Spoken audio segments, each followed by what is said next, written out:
Welcome to Sigma Pi classes student and a very good morning. I hope you are enjoying the classes. आज हम देखेंगे reactivity series और activity series के बारे में और ये भी देखेंगे कि रिएक्टिविटी सीरीज और डिस्प्लेसमेंट रिएक्शन का क्या कनेक्शन है, क्यों मैं आपको रिएक्टिविटी सीरीज यहां पे लिखवा रहा हूं जबकि फर्स्ट चैप्टर में कहीं रिएक्टिविटी सीरीज के बारे में बोल नहीं रखा है, रिएक्टिविटी सीरीज के बारे में नहीं बताया हुआ है। लेकिन हम रिएक्टिविटी सीरीज क्यों पढ़ रहे हैं जबकि ये आपके थर्ड चैप्टर में आएगा, मेटल नॉन मेटल में आपका डिस्कशन होगा जब मेटल नॉन मेटल की बात करोगे। तो क्यों मैंने यहाँ पे अभी हल्का सा एक इंट्रो दिया है रिएक्टिविटी सीरीज का और एक्टिविटी सीरीज का, और है क्या ये रिएक्टिविटी सीरीज एक्टिविटी सीरीज और क्या कनेक्शन है इसका डिस्प्लेसमेंट रिएक्शन से। तो आइए देखते हैं क्या है आपके पास। देखिए रिएक्टिविटी सीरीज और एक्टिविटी सीरीज क्या होते हैं, क्योंकि आज जो हमने पढ़ना है ना वो पढ़ना है डिस्प्लेसमेंट रिएक्शन और double displacement reaction. Last lecture में हमने दो रिएक्शंस कंप्लीट की थी, कॉम्बिनेशन रिएक्शन और decomposition reaction.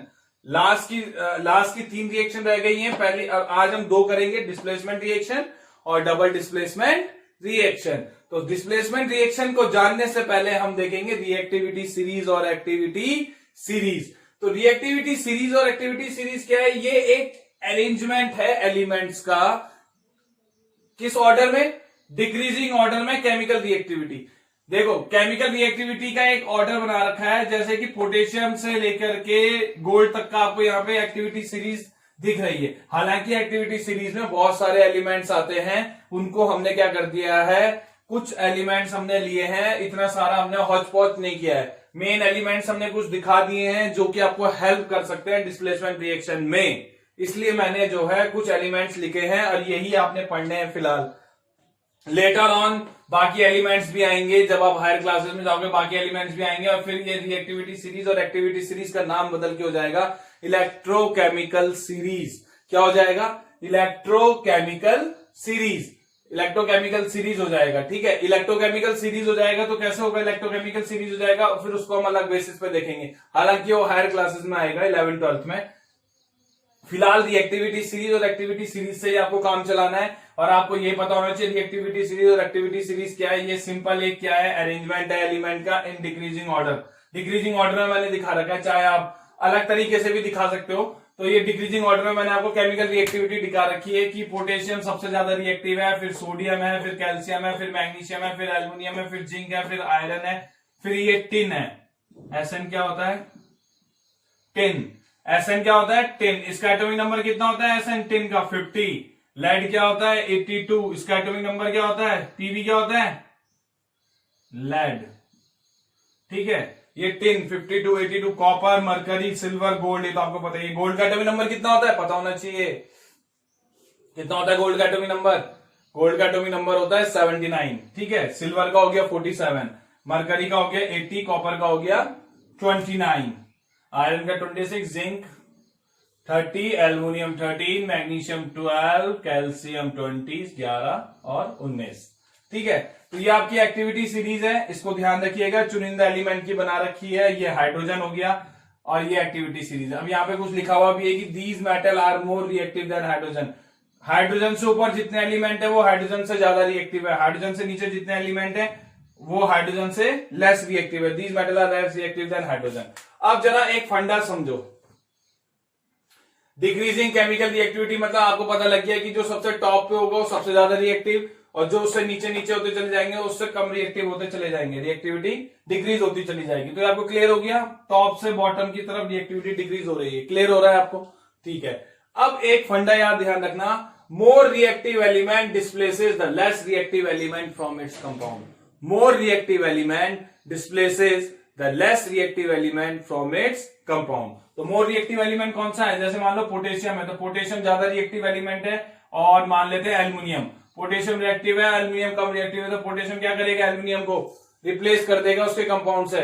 More reactive element displaces the less reactive element. या फिर देख लो जिंक, जिंक है, जिंक किसको रिप्लेस कर देगा, आयरन को। जिंक जो है आयरन को रिप्लेस कर देगा उसके सॉल्यूशन से। जिंक जो है कॉपर को रिप्लेस कर देगा उसके सॉल्यूशन से। क्यों, क्योंकि zinc is more reactive than copper. तो zinc has a tendency to replace copper from its compound. ठीक है, तो ये बात है गोल्डन लाइन, इसको ध्यान रखिएगा। मोर reactive element displaces the less reactive element from its compound। और एक्चुअल में यही डिस्प्लेसमेंट रिएक्शन भी है, ठीक है। डिस्प्लेसमेंट रिएक्शन यही है। अगर आप यहां पे भी देखना चाहो तो लिखा हुआ है those reaction in which one element takes place of another element, लिख लेते हैं साफ से। अब मैं आपको डिस्प्लेसमेंट रिएक्शन भी बता देता हूं साथ में है क्या, दोनों देखो कंबाइन हो गई। दोज डिस्प्लेसमेंट रिएक्शन क्या है ये ध्यान दो, ये क्लियर हो गया। जो मोर रिएक्टिव एलिमेंट होगा लेस रिएक्टिव एलिमेंट को डिस्प्लेस कर देता है उसके कंपाउंड से। अगर कोई आपके पास कंपाउंड है और उसमें से कोई सा भी एलिमेंट है, जैसे कॉपर सल्फेट का सॉल्यूशन है, ठीक है, और आपने उसकी रिएक्शन आयरन स्टिक के साथ करा दी, तो आयरन क्या करेगा, कॉपर को रिप्लेस कर देगा उसके सॉल्यूशन से। तो मोर रिएक्टिव एलिमेंट है ना, तो मोर रिएक्टिव एलिमेंट क्या कर रहा है, डिस्प्लेस कर रहा है लेस रिएक्टिव एलिमेंट को फ्रॉम इट्स कंपाउंड। देखेंगे अभी example, don't worry about it. Displacement reaction, displacement reaction क्या है, दोज रिएक्शंस, नोट डाउन कर लीजिएगा, those reaction in which one element takes the place of another element,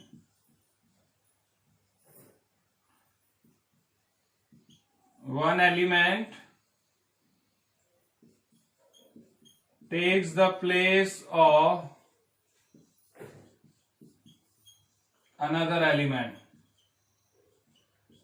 from its compound,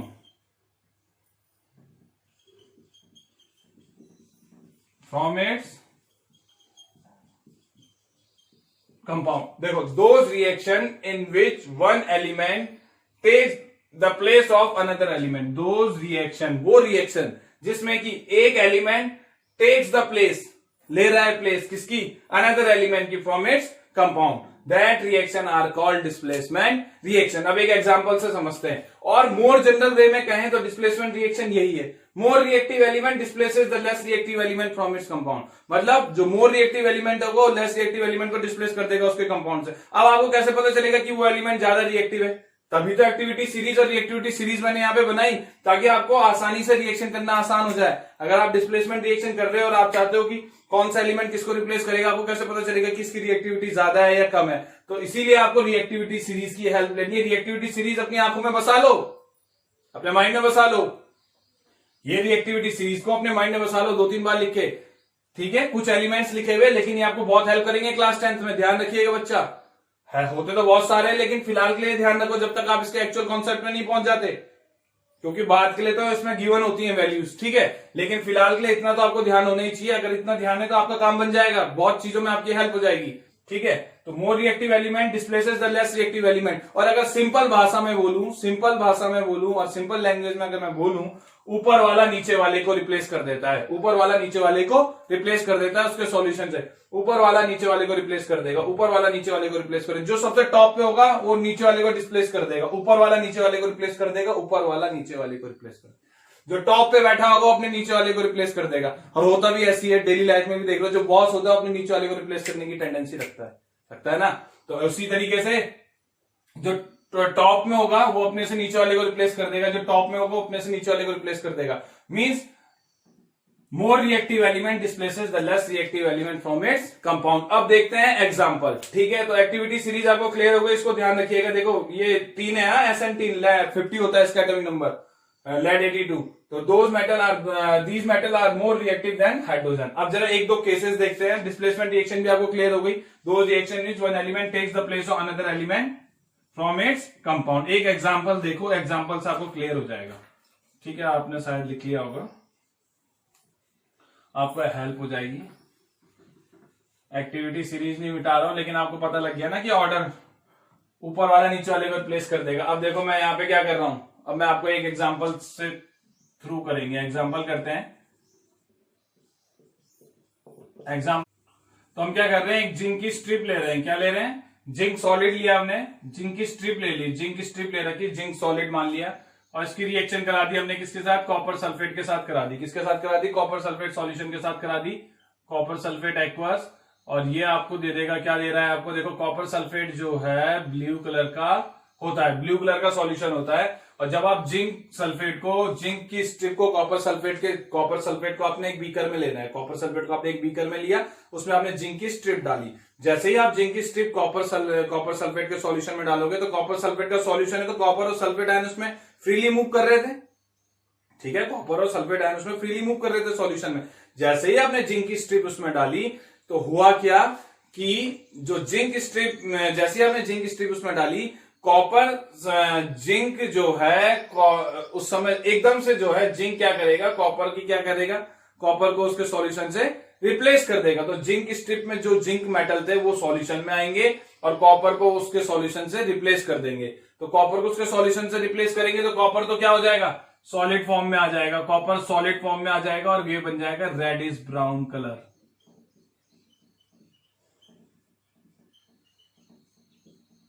reddish brown colour आ जाएगा copper solid, और ये बन जाएगा आपका जिंक सल्फेट एक्वस। ये बन जाएगा zinc sulphate aqueous. Zinc solid जो है copper sulphate solution, zinc sulphate जो है कॉपर सल्फेट के साथ जब हम रिएक्ट कराएंगे एक्वस सॉल्यूशन में, जिंक सल्फेट को जब हम कॉपर सल्फेट एक्वस के साथ रिप्लेस कराएंगे, जिंक सल्फेट को जब हम कॉपर सल्फेट सॉल्यूशन के साथ कराएंगे एक्वस में ब्लू कलर का, तो ये बन जाएगा zinc sulphate plus copper solid. अब देखो जिंक ने कॉपर को क्यों रिप्लेस किया। अब आप बोलोगे वाई जिंक ज्यादा रिएक्टिव है, कैसे पता चलेगा। देखो ना एक्टिविटी सीरीज में देखो, zinc is more reactive than copper. Zinc जो है कॉपर को आसानी से रिप्लेस कर सकता है उसके सॉल्यूशन से। तो देखो जिंक ने क्या किया, कॉपर को उसके सॉल्यूशन से रिप्लेस कर दिया और क्या बन गया, जिंक सल्फेट, जिसके कारण जो ब्लू कलर था वो धीरे धीरे फेड होने लगेगा और एक टाइम बाद आप देखोगे कि ये क्या हो जाएगा, कलरलेस हो जाएगा। और जो कॉपर है ना, कॉपर वो जो है जिंक की जो स्ट्रिप आपने डाली थी उसके सरफेस, जिंक मेटल की स्ट्रिप थी ना, जो जिंक की स्ट्रिप थी उसमें जो जिंक की जो स्ट्रिप थी उसके ऊपर चिपक जाएगा। और कॉपर जब उसके ऊपर चिपकेगा सॉल्यूशन से, कॉपर जब जिंक मेटल की स्ट्रिप पे चिपकेगा तो रेडिश ब्राउन कलर का हो जाएगा। आगे बात समझ में, और आपका सॉल्यूशन पूरा कलरलेस हो जाएगा और ब्लू कलरलेस हो जाएगा। तो ये क्या है, एक डिस्प्लेसमेंट रिएक्शन का एग्जाम्पल है। ठीक है, अगर आप देखो अब दूसरा एग्जाम्पल लेते हैं। दूसरा एग्जाम्पल में चलो आयरन ले लेते हैं इस बार। क्या किया, आयरन ले लिया। क्या किया मैंने, आयरन ले लिया। तो आयरन लेता हूं तो आयरन का क्या होगा, आयरन सॉलिड ले लिया। ठीक है, ये आप घर पे भी कर सकते हो। कॉपर सल्फेट का सॉल्यूशन लो और अगर आप कॉपर सल्फेट का सॉल्यूशन लाते हो कहीं से और उसको क्या करते हो, आयरन की जगह आप क्या ले सकते हो, नेल ले सकते हो, आयरन नेल ले सकते हो, आयरन नेल ले सकते हो। कील होती है ना,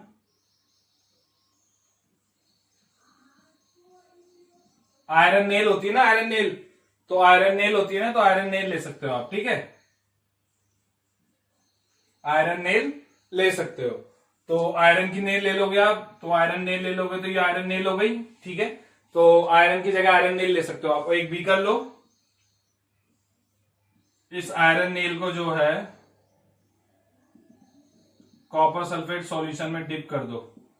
अब कॉपर सल्फेट का सॉल्यूशन आपका पता है ब्लू कलर का होता है, तो कॉपर सल्फेट का सॉल्यूशन ब्लू कलर का होता है। आयरन नेल इसमें रख दो। कुछ समय बाद आप देखोगे कि ये ब्लू कलर का सॉल्यूशन धीरे धीरे फेड होने लगेगा। आधा एक घंटे बाद जब आप इसे देखोगे तो ब्लू कलर का सॉल्यूशन धीरे धीरे फेड होने लगेगा और एक टाइम बाद आप कुछ समय बाद जब आप ढंग से देखोगे कुछ समय बाद, तो ये ब्लू कलर का सॉल्यूशन जो है कन्वर्ट हो जाएगा किसमें, ग्रीन कलर के सॉल्यूशन में। ग्रीनिश सॉल्यूशन हो जाएगा, ब्लू कलर चेंज हो जाएगा ग्रीनिश सॉल्यूशन में।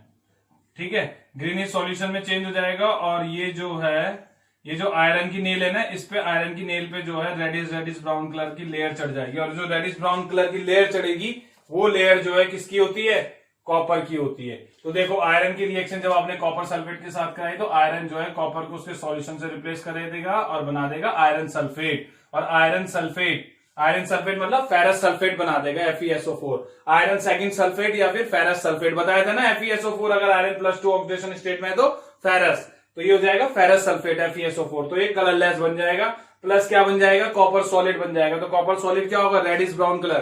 कॉपर सॉलिड क्या होता है, रेडिश ब्राउन कलर। तो कॉपर सॉलिड आपका रेडिश ब्राउन कलर का हो जाएगा। तो कॉपर आपका रेडिश ब्राउन कलर का हो जाएगा और ये जो कॉपर रेडिश ब्राउन कलर का है ये क्या करेगा, आयरन नेल के ऊपर स्टिक हो जाएगा, आयरन नेल के ऊपर स्टिक हो जाएगा, आयरन की सरफेस के ऊपर स्टिक हो जाएगा। आयरन की सरफेस के ऊपर स्टिक हो जाएगा तो जो आपको आयरन नेल दिखाई देगी वो हल्की सी ब्राउनिश सी हो जाएगी, क्योंकि उसमें कॉपर चिपक गया, रेडिश ब्राउन कलर का कॉपर जो है उसमें चिपक जाएगा और पूरा सॉल्यूशन क्या हो जाएगा, सॉरी यहाँ पे कलरलेस नहीं, आयरन सल्फेट का सॉल्यूशन क्या हो जाएगा, ग्रीनिश हो जाएगा, क्योंकि आयरन सल्फेट है ना तो ग्रीनिश सॉल्यूशन हो जाएगा। क्या हो जाएगा, ग्रीनिश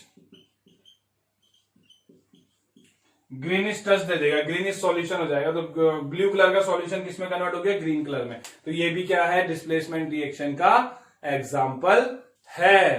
क्लियर हो रही है आपको बात, ये भी क्या है, डिस्प्लेसमेंट रिएक्शन का एग्जांपल है। क्लियर हो गया। तो इसके बहुत ही उपयोगिता है, इस रिएक्टिविटी सीरीज के हेल्प से आप कुछ भी कर सकते हो डिस्प्लेसमेंट रिएक्शन में, आपको जो है बहुत हेल्प होगी।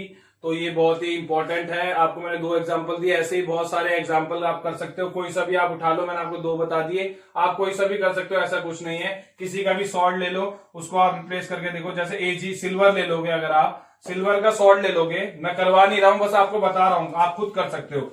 अगर आपके पास सिल्वर कंपाउंड का सॉल्ट है, जैसे मान लो AgNO3 है, AgNO3 का सॉल्ट है, ठीक है, AgNO3 का एक्वा सॉल्यूशन है, AgNO3 क्या है, एक्वा सॉल्यूशन है, ठीक है। और AgNO3 एक्वा सॉल्यूशन मतलब AgNO3 जो है कलरलेस होता है, सिल्वर नाइट्रेट क्या होता है, कलरलेस सॉल्यूशन होता है, और कि सिल्वर नाइट्रेट का कलरलेस सॉल्यूशन होता है, और आप चाहते हो कि आपने कॉपर की मेटल डाल दिया है, कॉपर की स्ट्रिप डाल दी AgNO3 सॉल्यूशन में, तो क्या होगा, तो कॉपर जो है सिल्वर नाइट्रेट, कॉपर जो है सिल्वर को रिप्लेस कर देगा और क्या बना देगा, कॉपर नाइट्रेट। क्या बना देगा, कॉपर नाइट्रेट। और जो कलरलेस सॉल्यूशन होगा ना वो ब्लू कलर का हो जाएगा। आई बात समझ में। अगर आपने कॉपर को सिल्वर नाइट्रेट के साथ ट्रीट किया तो क्या होगा, मैं यहां पे हल्का सा बता भी देता हूं। अगर आपने कॉपर को सिल्वर नाइट्रेट में सॉल्यूशन में डाला, कॉपर नाइट्रेट की स्ट्रिप या कॉपर नाइट्रेट के मेटल छोटे छोटे पीस अगर आपने सिल्वर नाइट्रेट में डाला तो कॉपर जो है सिल्वर को रिप्लेस कर देगा उसके सॉल्यूशन से, और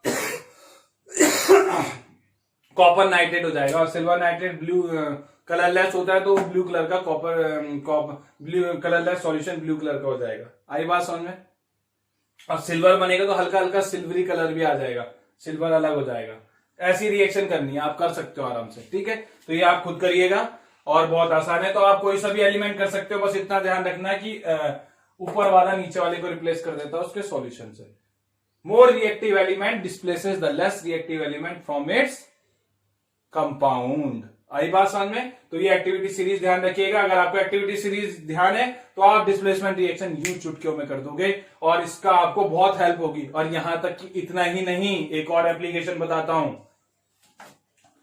एक और लास्ट फाइनल बता देता हूं जो कि यूज होता है, ठीक है।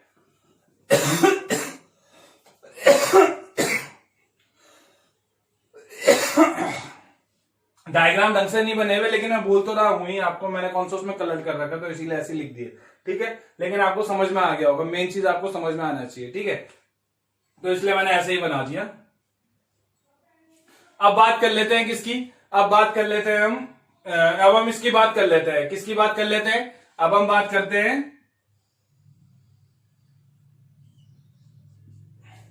अब हम बात कर लेते हैं किसकी बात करेंगे, रुको, हाइड्रोजन की बात कर लेते हैं, ठीक है। अब हम देखते हैं कि कई सारे एलिमेंट को जब आप एसिड में डालते हो तो वो हाइड्रोजन गैस रिलीज करते हैं। तो कौन से ऐसे एलिमेंट है जो हाइड्रोजन को रिप्लेस कर देंगे उसके सॉल्यूशन से। हाइड्रोजन का सॉल्यूशन क्या होगा, एसिड। कौन से ऐसे एलिमेंट है जो हाइड्रोजन रिप्लेस कर देंगे उसके सॉल्यूशन से। जैसे कि मैंने कहा, एक एग्जांपल हमने किया भी था, अगर आपको याद हो, जिंक की रिएक्शन कराते थे हम डाइल्यूट HCl के साथ। अगर हम जिंक की रिएक्शन HCl के साथ कराएं तो क्या जिंक जो है HCl को रिप्लेस कर देगा उसके सॉल्यूशन से, बिल्कुल कर देगा। और हमेशा ध्यान रखना कि जब कोई एलिमेंट को जिंक के, जितने भी एलिमेंट हाइड्रोजन से ऊपर होंगे, ध्यान रखो, हाइड्रोजन से ऊपर जितने भी एलिमेंट होंगे वो सारे के सारे हाइड्रोजन को रिप्लेस करने की टेंडेंसी रखते हैं, मतलब वो हाइड्रोजन को उसके सॉल्यूशन से रिप्लेस कर देंगे। दैट इज जिंक जो है डाइल्यूट सॉल्यूशन है ना HCl के, इसमें हाइड्रोजन है, तो जिंक जो है हाइड्रोजन रिप्लेस कर देगा। और किस फॉर्म में रिप्लेस करेगा, हाइड्रोजन बेयर हाइड्रोजन थोड़ी है, हाइड्रोजन सिंगल फॉर्म में तो एग्जिस्ट करेगी, गैस फॉर्म में निकलेगा, तो हाइड्रोजन गैस निकल जाएगी, सिंपल सी बात है। और आपने देखा भी था जब हम जिंक ग्रेन्यूल को डाइल्यूट HCl में डाल रहे थे, पिछले वाले एक्सपेरिमेंट में हमने किया था, तो हाइड्रोजन गैस बबल थ्रू हो रही थी। एवोल्यूशन ऑफ गैस में कैरेक्टरिस्टिक ऑफ केमिकल रिएक्शन में पढ़ा था ना हमने, तो वही। तो यहां से आपको ये कॉन्सेप्ट भी क्लियर हो गया कि कौन, अब आपको पता ही लगता है कि भैया आपने एलिमेंट डाला कि हाइड्रोजन गैस निकलेगी कि नहीं निकलेगी। हमेशा ध्यान रखना, कोई भी एलिमेंट हो, जितने भी एलिमेंट हाइड्रोजन से अबव होंगे एक्टिविटी सीरीज में, जितने भी एलिमेंट, कुछ ही लिखे हुए हैं और भी होते हैं, लेकिन फिलहाल इतने ध्यान रखो, जितने भी एलिमेंट, इनमें से कोई भी एलिमेंट अगर हाइड्रोजन एसिड के साथ ट्रीट करोगे, हाइड्रोजन से ऊपर जितने भी एलिमेंट है उन एलिमेंट को जब आप एसिड के साथ ट्रीट करोगे, उसी में तो हाइड्रोजन होता है, तो वो जो है एसिड के साथ ट्रीट होने पे हाइड्रोजन गैस रिलीज करेंगे, मतलब हाइड्रोजन गैस को रिप्लेस करेंगे। तो हाइड्रोजन जब रिप्लेस होगा तो H2 की फॉर्म में निकलेगा, तो जिंक जो है यहां से क्या होगा, ZnCl2 की फॉर्म में निकल जाएगा, ZnCl2 की फॉर्म में निकल जाएगा, और साथ में क्या निकल जाएगा,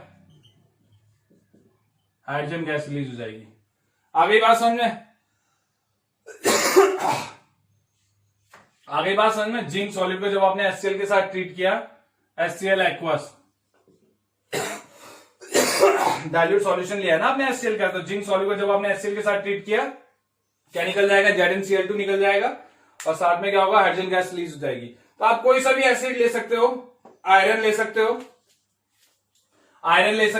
आयरन में भी ऐसी होगा, Fe की रिएक्शन HCl एक्वस के साथ कराओगे, FeCl2 बन जाएगा, प्लस H2 गैस निकल जाएगी। मैं रफली लिख रहा हूं, हाँ, आप ध्यान रखना।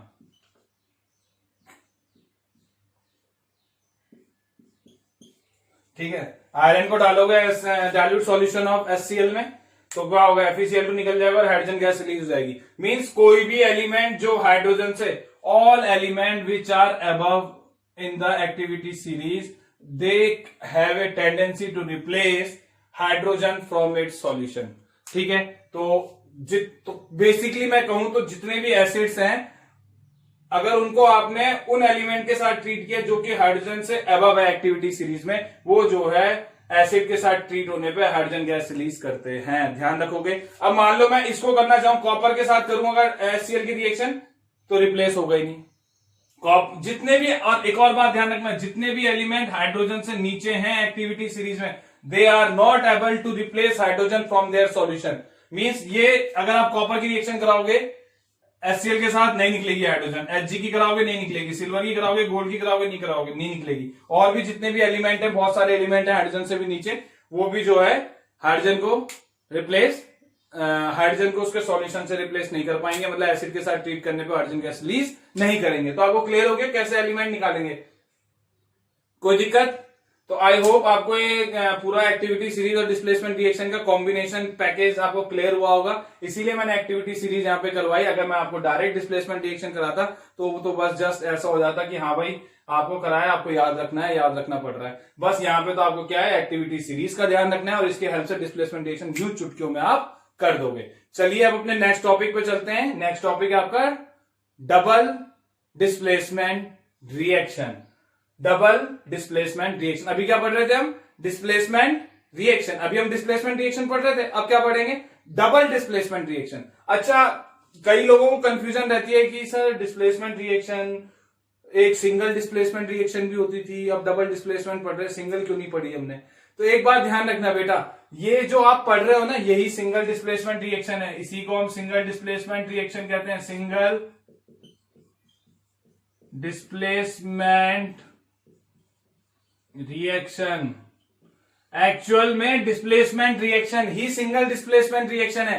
Displacement reaction is also known as single displacement reaction. लेकिन हम जब कभी भी हम डिस्प्लेसमेंट रिएक्शन करते हैं तो सिंगल डिस्प्लेसमेंट रिएक्शन ही होती है, तो हम उसे बोलने की जरूरत नहीं होती कि वो सिंगल डिस्प्लेसमेंट रिएक्शन है। डिस्प्लेसमेंट रिएक्शन का मतलब ही सिंगल डिस्प्लेसमेंट रिएक्शन है। जब हम बोल रहे हैं displacement reaction, that is single displacement reaction, इसीलिए हम सिंगल डिस्प्लेसमेंट रिएक्शन मेंशन नहीं करते हैं। डिस्प्लेसमेंट रिएक्शन का मतलब ही क्या है, सिंगल डिस्प्लेसमेंट रिएक्शन।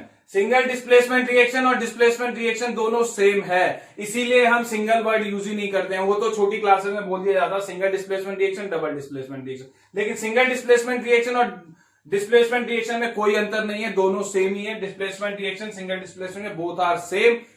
और सिंगल डिस्प्लेसमेंट रिएक्शन हम यूज नहीं करते हैं, हम सीधे उसको टर्म बोल देते हैं डिस्प्लेसमेंट रिएक्शन। क्लियर हो गया? ये जो जिंक सॉलिड HCl वाला ZnCl2H2 इसमें हमने जरा से एक गलती कर दी थी, ये ध्यान दीजिएगा। यहाँ पे 2 से बैलेंस कर लेना, बस 2 लगाना है, मैंने लगाया नहीं, मैं जनरल आपको बता रहा था, रिएक्शन बैलेंस नहीं की थी, तो आपको जो है क्लियर हो जाना चाहिए। 2 से 2 लगा दिया बस मैंने रिएक्शन पे।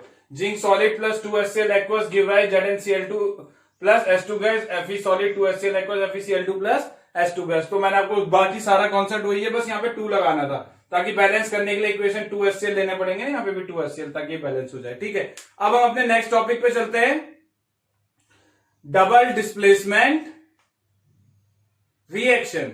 ठीक है, डबल डिस्प्लेसमेंट रिएक्शन पे चलते हैं।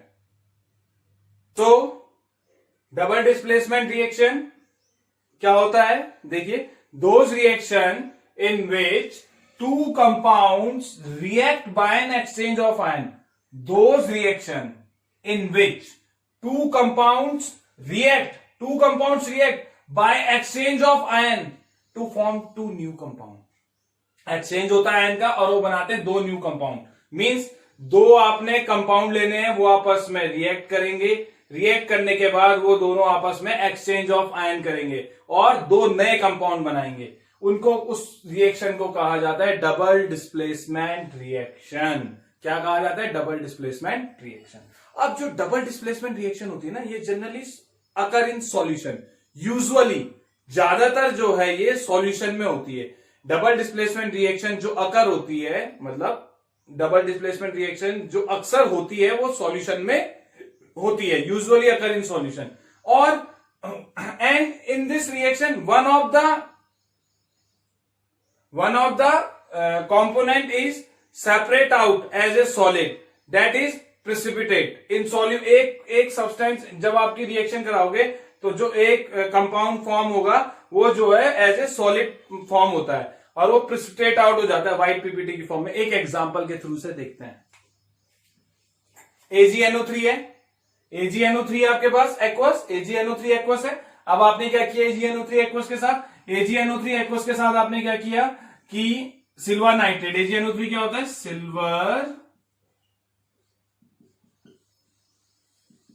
AgNO3 क्या होता है आपके पास? Silver nitrate. सिल्वर नाइट्रेट की रिएक्शन आपने करा दी सोडियम क्लोराइड के साथ। किसके साथ करा दी? सोडियम क्लोराइड के साथ करा दी। सिल्वर नाइट्रेट की रिएक्शन आपने सोडियम क्लोराइड के साथ करा दी। अब देखो, सिल्वर नाइट्रेट एक्वस है, सॉल्युबल है, सोडियम क्लोराइड भी सॉल्युबल है। जब आप सिल्वर नाइट्रेट की रिएक्शन सोडियम क्लोराइड के साथ करा रहे हो तो Ag और Cl आपस में मिक्स हो गए और AgCl सॉलिड बन गया। और AgCl जो सॉलिड है वो होता है व्हाइट पीपीटी। क्या होता है? White PPT. मैंने कहा ना, सॉलिड फॉर्म में बनेगा तो सॉलिड क्या होगा? सेपरेट आउट हो जाएगा, वो सॉल्युबल नहीं होगा, इनसॉल्युबल होगा। और वो जो इनसॉल्युबल सॉलिड होता है वो व्हाइट कलर का होता है। इस रिएक्शन में वो व्हाइट कलर का है और उसी को हम प्रिसिपिटेट कह देते हैं, पीपीटी लिख देते हैं। प्रिसिपिटेट को क्या लिख सकता हूं मैं? पीपीटी, शॉर्ट में पीपीटी लिख देते हैं। व्हाइट पीपीटी लिखा होता है ना, तो पीपीटी मैंने precipitate, white precipitate, insoluble solid, that is precipitate. Insoluble solid मैंने प्रिसिपिटेट, तो व्हाइट पीपीटी बन गया AgCl। तो ये सेपरेट आउट हो गया और साथ में क्या निकल गया? सोडियम नाइट्रेट, और वो सॉल्युबल था। तो देखो ये डिस्प्लेसमेंट रिएक्शन क्या हुई? AgNO3 अलग कंपाउंड था, NaCl अलग कंपाउंड था, दोनों को मिक्स किया, 2 कंपाउंड को मिक्स किया, 2 अलग नए कंपाउंड बने। एक क्या बना? देखो अब दोनों अलग अलग है ना, एक बना AgCl, ये तो सिर्फ सेपरेट आउट हो गया सॉलिड फॉर्म में, सॉल्युबल ही नहीं है। और दूसरा सॉल्यूशन में क्या रह गया? Sodium nitrate. क्या रह गया? Sodium nitrate aqueous. तो ये अलग हो गया। देखो चारों कंपाउंड अलग अलग दिख रहे हैं, तो ये क्या हो गया? Displacement reaction. वो भी कौन सी? Double displacement reaction. डबल माने सबने अब एक दूसरे के साथ आयन एक्सचेंज कर लिए। देखो इस AgCl के साथ चले गए Na और 2 नए कंपाउंड बन गए। 2 कंपाउंड स्टार्ट हुए थे, उन्होंने 2 नए कंपाउंड बना दिए। तो ये कहलाता है डबल डिस्प्लेसमेंट रिएक्शन का एग्जांपल, जिसमें से कि एक कंपाउंड जो है इनसॉल्युबल सॉलिड की फॉर्म में निकलता है मैक्सिमम केसेस में और वो प्रिसिपिटेट आउट हो जाता है। लेकिन ऐसा जरूरी नहीं है कि हर बार आपको इनसॉल्युबल सॉलिड मिले ही। कुछ ऐसी रिएक्शन भी हैं जिनमें प्रिसिपिटेट नहीं मिलता है। ठीक है, जरूरी नहीं है कि हर रिएक्शन में प्रिसिपिटेट मिले, कुछ ऐसी रिएक्शन भी हो सकती है जिसमें प्रिसिपिटेट ना मिले। तो देखते हैं कौन सी है। एसिड बेस रिएक्शन है, सिंपल सी एसिड बेस रिएक्शन। ध्यान दीजिए एसिड बेस रिएक्शन क्या है। अगर आपने करा दी NaOH की रिएक्शन कराओ जरा HCl के साथ। NaOH की रिएक्शन जब मैं HCl के साथ कराता हूं, NaOH क्या है? एक्वस, पानी में घुल जाता है। HCl aqueous, solution made in water, बताया था ना। NaOH एक्वस, इधर लिखना चाहिए, मैंने नीचे लिख दिया, कोई नहीं। NaOH यहाँ पे लिखना चाहिए हमेशा। NaOH जो भी कंपाउंड लिखो उसके यहाँ पे एक्वस, HCl यहाँ पे aqueous. NaOH aqueous, HCl aqueous है। अब आपने इसकी रिएक्शन क्या कराई, देखो यहां से क्या होगा, OH और H, यहां से वाटर निकल जाएगा, वाटर निकल जाएगा तो वाटर की फॉर्मेशन हो गई H2O। तो एक कंपाउंड तो ये बन गया भाई लिक्विड फॉर्म में, H2O तो लिक्विड ही रहेगा, और साथ में क्या बन जाएगा, NaCl। लेकिन आपको पता है कि NaCl क्या होता है, नमक, और नमक तो पानी में घुल जाता है, तो NaCl क्या हो गया, एक्वस। तो आप देख रहे हो इस रिएक्शन में आपको सब पता है कि देखो ये भी एक्वस सॉल्यूशन था NaOH का, ये भी सॉल्युबल है, ये भी सॉल्युबल है, ये भी सॉल्युबल है, और वो तो वाटर है ही, वो तो पानी है ही। तो आप देख रहे हो कि दो कंपाउंड ने दो न्यू कंपाउंड बनाए। एक क्या था, एक था आपके पास बेस, NaOH क्या है, बेस, ये क्या है, एसिड। बेस और एसिड जब आपस में मिक्स हुए तो बना सॉल्ट प्लस वाटर। अब ये जो सॉल्ट है ये खुद ही पानी में घुला हुआ है। ये सॉल्ट अगर सॉलिडिफाई होता तब तो प्रिसिपिटेट आउट हो जाता, लेकिन इस रिएक्शन में देखो, इस रिएक्शन में कोई भी प्रिसिपिटेट नहीं फॉर्म हुआ है, but it is an example of double displacement reaction. इस रिएक्शन में कोई भी जो है क्या नहीं हुआ है, इस NaOH plus HCl, NaCl plus H2O। अब देखो NaCl क्या है, NaCl सॉल्ट बना, लेकिन ये सॉल्ट क्या है, पानी में घुल जाता है, तो ये सॉलिड फॉर्म में नहीं है, प्रिसिपिटेट फॉर्म में नहीं है। लेकिन मैक्सिमम केसेस जब आप बहुत सारी रिएक्शन देखोगे सब में आपको क्या है, इनसॉल्युबल सॉलिड मिलेगा, और वो जो है जनरली डबल डिस्प्लेसमेंट रिएक्शन में होता है। लेकिन जरूरी नहीं कि हर रिएक्शन में आपको प्रिसिपिटेट मिले ही मिले। जैसे कि एग्जांपल दे दिया NaOH और HCl का, NaOH HCl के साथ रिएक्शन करेगा तो क्या होगा, वाटर निकलेगा और NaCl बनेगा। लेकिन NaCl क्या है, सॉल्यूशन में घुला हुआ सॉल्ट है, घुलता है तो घुल गया, पानी में सॉल्युबल है तो प्रिसिपिटेट नहीं मिला। लेकिन ये भी एग्जांपल हो गया किसका, डबल डिस्प्लेसमेंट रिएक्शन का। क्यों है डबल डिस्प्लेसमेंट रिएक्शन का एग्जांपल, क्योंकि देखो NaOH अलग कंपाउंड है, HCl अलग कंपाउंड है, दो नए कंपाउंड आपस में कंबाइन हुए और दो न्यू कंपाउंड बनाए, NaCl और वाटर। तो ये भी क्या है, डबल डिस्प्लेसमेंट रिएक्शन का एग्जाम्पल है। चलो एक और नए एग्जाम्पल की तरफ चलते हैं, ये आपने कर लिया होगा, ज्यादा नहीं है, इसमें क्लियर हो गया होगा आपको, ठीक है। ये एग्जाम्पल और ये कुछ और एग्जाम्पल है वो आप कर लोगे, एक और करा देता हूं, ठीक है। बेरियम क्लोराइड लेते हैं, BaCl2, barium chloride aqueous. Barium chloride लिया एक्वस, क्या नाम है इसका, बेरियम क्लोराइड। क्या नाम है इसका, बेरियम क्लोराइड। बेरियम का पता है, चलो रहने दो। बेरियम क्लोराइड क्या है, एक्वस, ठीक है। अब इसकी रिएक्शन हमने करा दी किसके साथ, सोडियम सल्फेट के साथ।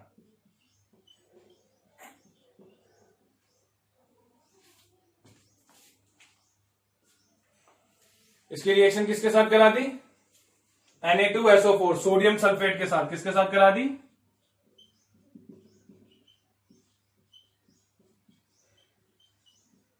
सोडियम सल्फेट के साथ इसकी रिएक्शन करा दी।